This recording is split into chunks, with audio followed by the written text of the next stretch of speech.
A Study in Scarlet by Arthur Conan Doyle. Part 2, Chapter 7. The Conclusion. We had all been warned to appear before the magistrates upon the Thursday, but when the Thursday came, there was no occasion for our testimony. A higher judge had taken the matter in hand, and Jefferson Hope had been summoned before a tribunal where strict justice would be meted out to him. On the very night after his capture, the aneurism burst, and he was found in the morning stretched upon the floor of the cell, with a placid smile upon his face, as though he had been able in his dying moments to look back upon a useful life, and on work well done. "Gregson and Lestrade will be wild about his death," Holmes remarked as we chatted it over next evening. "Where will their grand advertisement be now?" "I don't see that they had very much to do with this capture," I answered. "What you do in this world is a matter of no consequence," returned my companion bitterly. "The question is, what can you make people believe that you have done?" "Never mind," he continued more brightly after a pause. "I would not have missed the investigation for anything. There has been no better case within my recollection. Simple as it was, there were several most instructive points about it." "Simple?" I ejaculated. "Well, really, it can hardly be described as otherwise," said Sherlock Holmes, smiling at my surprise. "The proof of its intrinsic simplicity is, that without any help save a few very ordinary deductions, I was able to lay my hand upon the criminal within 3 days." "That is true," said I. "I have already explained to you that what is out of the common is usually a guide rather than a hindrance. In solving a problem of this sort, the grand thing is to be able to reason backward. That is a very useful accomplishment, and a very easy one, but people do not practice it much. In the everyday affairs of life, it is more useful to reason forward, and so the other comes to be neglected. There are 50 who can reason synthetically for one who can reason analytically." "I confess," said I, "that I do not quite follow you." "I hardly expected that you would. Let me see if I can make it clearer. Most people, if you describe a train of events to them, will tell you what the result would be. They can put those events together in their minds and argue from them that something will come to pass. There are few people, however, who, if you told them a result, would be able to evolve from their own inner consciousness what the steps were which led up to that result. This power is what I mean when I talk of reasoning backward, or analytically." "I understand," said I. "Now, this was a case in which you were given the result and had to find everything else for yourself. Now let me endeavor to show you the different steps in my reasoning. To begin at the beginning, I approached the house, as you know, on foot, and with my mind entirely free from all impressions. I naturally began by examining the roadway, and there, as I have already explained to you, I saw clearly the marks of a cab, which, I ascertained by inquiry, must have been there during the night. I satisfied myself that it was a cab and not a private carriage by the narrow gauge of the wheels. The ordinary London growler is considerably less wide than a gentleman's brougham. This was the first point gained. I then walked slowly down the garden path, which happened to be composed of a clay soil, peculiarly suitable for taking impressions. No doubt it appeared to you to be a mere trampled line of slush, but to my trained eyes every mark upon its surface had a meaning.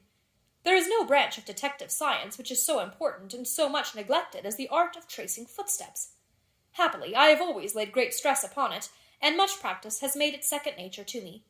I saw the heavy footmarks of the constables, but I saw also the track of the 2 men who had first passed through the garden. It was easy to tell that they had been before the others, because in places their marks had been entirely obliterated by the others coming upon the top of them. In this way my second link was formed, which told me that the nocturnal visitors were 2 in number, one remarkable for his height, as I calculated from the length of his stride, and the other fashionably dressed, to judge from the small and elegant impression left by his boots. On entering the house, this last inference was confirmed. My well-booted man lay before me. The tall one, then, had done the murder, if murder there was. There was no wound upon the dead man's person, but the agitated expression upon his face assured me that he had foreseen his fate before it came upon him. Men who die from heart disease or any sudden natural cause never by any chance exhibit agitation upon their features. Having sniffed the dead man's lips, I detected a slightly sour smell, and I came to the conclusion that he had had poison forced upon him. Again, I argued that it had been forced upon him from the hatred and fear expressed upon his face. By the method of exclusion, I had arrived at this result, for no other hypothesis would meet the facts. Do not imagine that it was a very unheard-of idea. The forcible administration of poison is by no means a new thing in criminal annals. The cases of Dolske in Odessa, and the Tourier in Montpellier, will occur at once to any toxicologist. And now came the great question as to the reason why. Robbery had not been the object of the murder, for nothing was taken. Was it politics, then, or was it a woman? That was the question which confronted me. I was inclined from the first to the latter supposition. Political assassins are only too glad to do their work and to fly. This murder had, on the contrary, been done most deliberately, and the perpetrator had left his tracks all over the room, showing that he had been there all the time. It must have been a private wrong, and not a political one, which called for such a methodical revenge. When the inscription was discovered upon the wall, I was more inclined than ever to my opinion. The thing was too evidently a blind. When the ring was found, however, it settled the question. Clearly the murderer had used it to remind his victim of some dead or absent woman. It was at this point that I asked Gregson whether he had inquired in his telegram to Cleveland as to any particular point in Mr. Drebber's former career. He answered, you remember, in the negative. I then proceeded to make a careful examination of the room, which confirmed me in my opinion as to the murderer's height, and furnished me with the additional details as to the Trichinopoly cigar and the length of his nails. I had already come to the conclusion, since there were no signs of a struggle, that the blood which covered the floor had burst from the murderer's nose in his excitement. I could perceive that the track of blood coincided with the track of his feet. It is seldom that any man, unless he is very full-blooded, breaks out in this way through emotion, so I hazarded the opinion that the criminal was probably a robust and ruddy-faced man. Events proved that I had judged correctly. Having left the house, I proceeded to do what Gregson had neglected.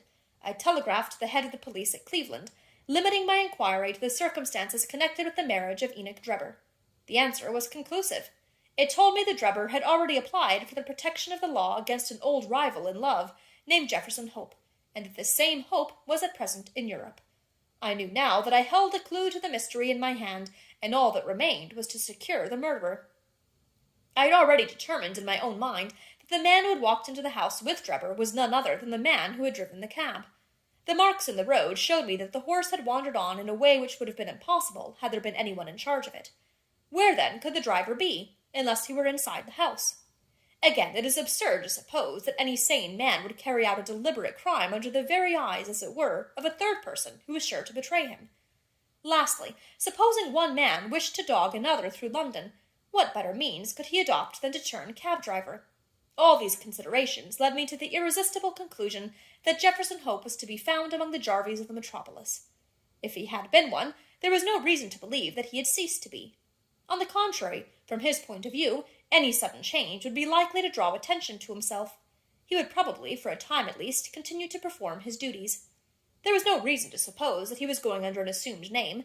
Why should he change his name in a country where no one knew his original one? I therefore organized my street Arab detective corps and sent them systematically to every cab proprietor in London until they ferreted out the man I wanted. How well they succeeded, and how quickly I took advantage of it, are still fresh in your recollection.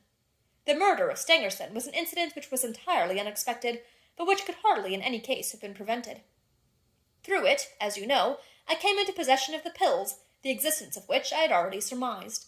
You see, the whole thing is a chain of logical sequences, without a break or flaw.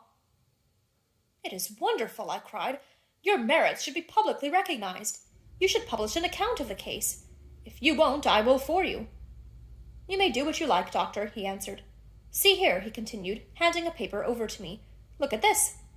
It was the Echo for the day, and the paragraph to which he pointed was devoted to the case in question.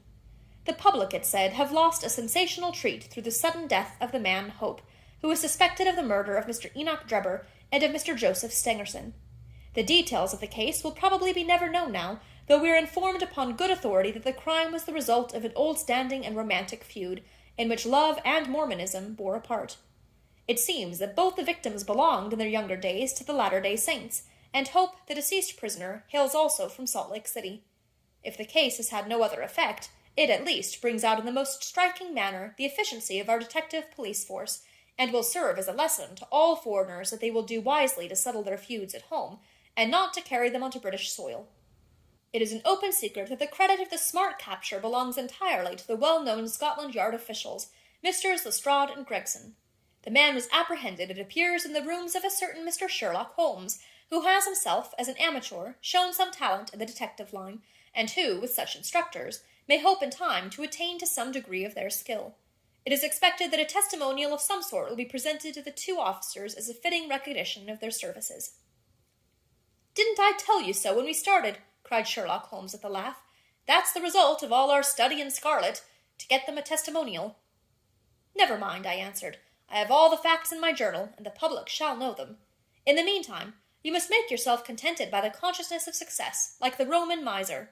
Populus mi sibilat et mihi plaudo, ipsi domi simul ac numos contemplar in arca. The people hiss me, but I applaud myself at home when I contemplate the money in my chest.